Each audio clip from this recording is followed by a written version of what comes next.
Well, good afternoon. Thanks for visiting Greentronics. My name is Bill Mankfeld. I look after sales for Greentronics. We're in the field here today, obviously, with this beautiful John Deere sprayer, and it has our RiteHeight boom height control system on it. And we have Brad Copeland here with us, who is going to talk about his experience with the system so far. It was just installed maybe a month ago.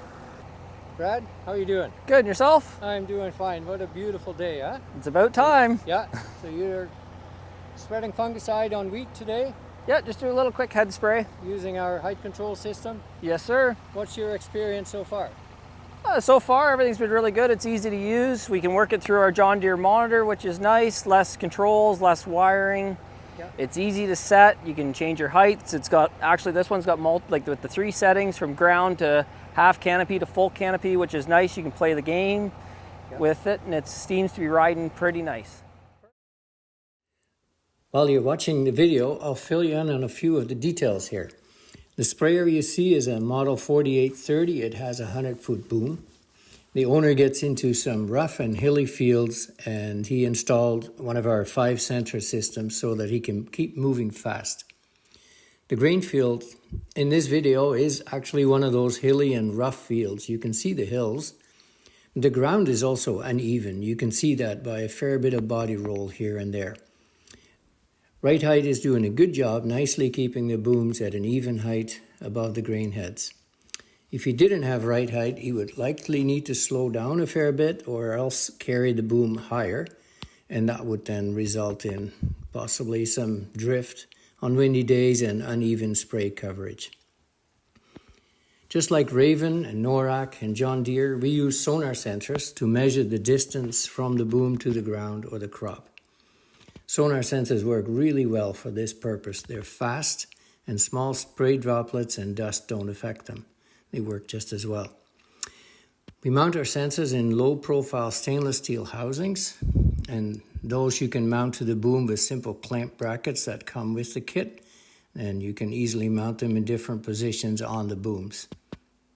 Where we are really different from other height controller brands is how we connect to the hydraulics and electrical system of the sprayer. From the start, we wanted a straightforward system. We didn't want to build a sprayer-specific system that would require extra valves and hydraulic hoses and special harnesses. Instead, our system is designed to be universal. It connects directly to the factory-installed valves on the sprayer. During self-calibration, our system will then learn the exact behavior of how the booms move on the sprayer and is then able to control them automatically and do a good job. It's a nice straightforward install on any type of sprayer and boom width, and many customers end up installing it on their own without any help from their dealer. We ship the systems pre-wired.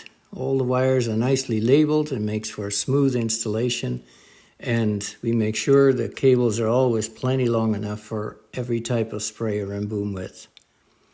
We offer systems with from 2 to 8 sensors.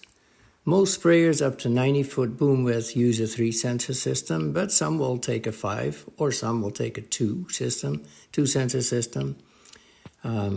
That's up to the conditions and so on. If you have booms that are wider than 90 feet, we often recommend a 5-sensor system, and if you're in really challenging conditions, you might even want a 7-sensor system. The last few years, more and more people buy our system isobus compatible. That way they can use their own screen in the cab to access the height controller. Some people don't have a suitable display for that, or they just want our system with its own dedicated display, and we have a 7-inch touchscreen display for those people. Many people want to know if our system is going to be fast. When RiteHeight moves the boom, it moves just as fast as when you use your own controls. Some people tell us that they can spray at 17 miles an hour or even a bit faster, and they do very well. You can always override the system anytime. That suspends auto mode for the boom you moved manually, and then you simply toggle down on your boom switch to re-enable auto mode. And you can change target height on the go at any time. There's lots more detail we could talk about here, but this covers the basics. You can watch the performance in the video. If you want more information, please find us on the internet. You can find our website, and there's phone numbers and email addresses there. Thanks for watching the video. Take care.